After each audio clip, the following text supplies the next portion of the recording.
Yes, they do. In the books, not in the movies. And they lightly touch on it in the Rings of Power.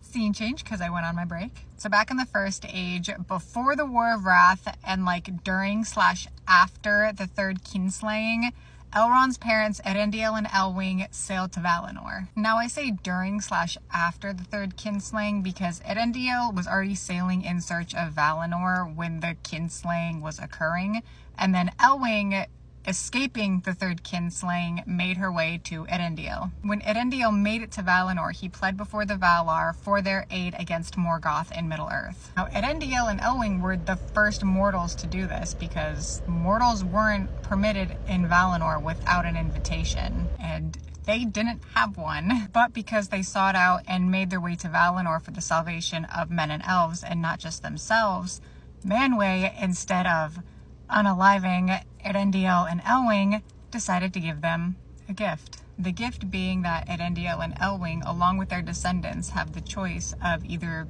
being an elf or becoming mortal. Ëarendil and Elwing obviously choose to become elves.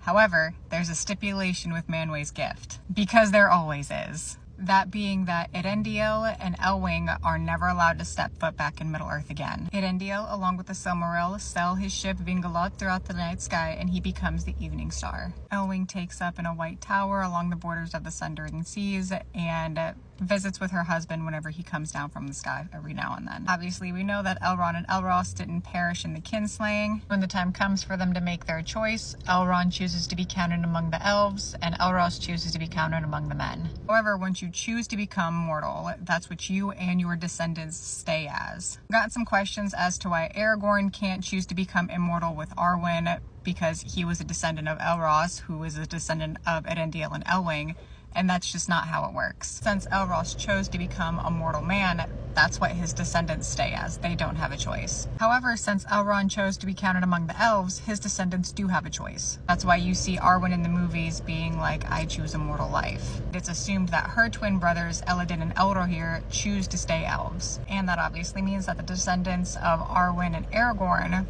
are mortal. They don't have the choice to become immortal.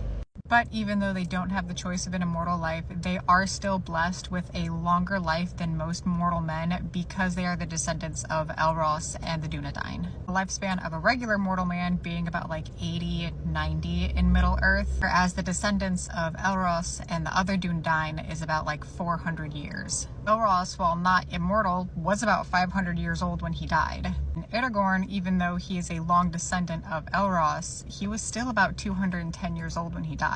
So hopefully that helps some people understand it a little bit better. I'm not the best at explaining it, but I know it can be confusing for some people who haven't read the book or have like the tiniest grasp on the Silmarillion. So yeah.